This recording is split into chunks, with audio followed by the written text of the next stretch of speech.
আজকে বড়মার মন্দিরে গিয়ে বড়মার লাইভ ড্রয়িং দেখলাম। তোমাদেরকে তো আগের একটা ভিডিওতে বলেই দিয়েছিলাম যে আমরা বড়মার কাছে এসেছিলাম। যেহেতু ভিডিওটা অনেক বড় হয়ে গেছে সেই জন্য এটাকে দুটো পার্টে ভাগ করে আমি পোস্ট করছি। ওইদিকে পুজোর ডালা কিনে নিয়ে আমরা চলে গেলাম লাইনের উদ্দেশ্যে। আর আজকের লাইনটা প্রচণ্ড বড় ছিল, মানে একদম গঙ্গার ওদিকে চলে গেছিলো লাইনটা।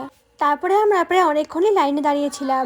আর আমরা জানি এখানে 7টার সময় গেট খোলে, কিন্তু এখন খুব তাড়াতাড়ি গেটটা খুলে দেয়, মানে 7টার জায়গায় এখন 6টা করে দিয়েছে। তারপরে কিছু দূর আগানোর পর দেখি একটা ছেলে এখানে মায়ের খুব সুন্দর একটি ছবি আঁকছে, মানে নিখুঁতভাবে একদম ছবিটি আঁকছে, কোনো জায়গায় মুছছেও না, কিছুই করছে না। তারপরে আমরা প্রায় মন্দিরের ভিতরে ঢুকে গেলাম। আর জানো তো, আমরা আগেরবার যখন এসেছিলাম এই দরজাতেই ঢুকেছিলাম, কিন্তু এবার নতুন নিয়ম করেছে। সে যাই হোক, ওই যে কথায় আছে না, ভক্তের ভগবান সহজে দেখা দেয় না। অবশেষে অপেক্ষার অবসান ঘটিয়ে আমরা চলে আসলাম বড় মায়ের দরজায়। বড় মার কাছে গিয়ে মনটা যেন একটা আলাদাই শান্তি পেল। মায়ের কাছ থেকে আমার একটাই চাওয়া, মা গো, তোমার ভক্তরা যেন তোমার কাছ থেকে খালি হাতে না ফেরে। আমরা ভক্তরা অনেক আশা নিয়ে তোমার কাছে আসি। আর এইবার বড় মাকে একটু দূর থেকে ভিডিও করতে পারলাম, কাছে গিয়ে ভিডিও মোটে করতেই দিচ্ছিল না। সে যাই হোক, ভিডিওটা তো আসল কথা নয়, আসল কথা মাকে একটু মন ভরে দেখতে পেয়েছি, এটাই আমার কাছে অনেক।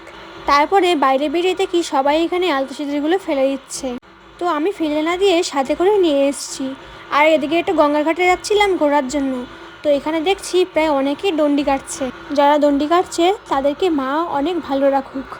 যেহেতু সকাল থেকে না খাওয়া ছিল, তাই গঙ্গার ধারে এসে এখানে একটু চা খেয়ে নিচ্ছিলাম আর একটু মজা করছিলাম সবাই মিলে। আর এদিকে আমি আর জামাইবাবু মিলে একটু মজা করে নিচ্ছিলাম। তো চলো আজকের ভিডিও এইটুকুনি, ভালো লাগলে সাবস্ক্রাইব।